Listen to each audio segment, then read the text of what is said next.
মানুষ কেন বলে মোদের নারীর নিজস্ব নাই কিছু? আমি তো দেখি জগৎ চলে নারীর পিছু পিছু।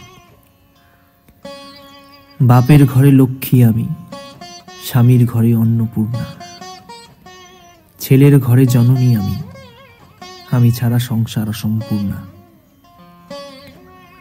আমার থেকে আপন করতে আর কি কেউ পারে? বাপের ঘরকে ছেড়ে এসেও পরকে বাদী ঘরে।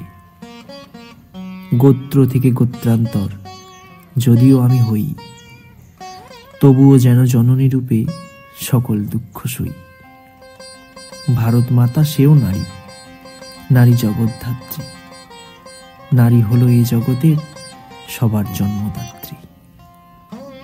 পুরুষতান্ত্রিক সমাজ তাই পুরুষকে বড় করে। জেনে রেখো সেই পুরুষকেই নারী গর্ভে ধারণ করে।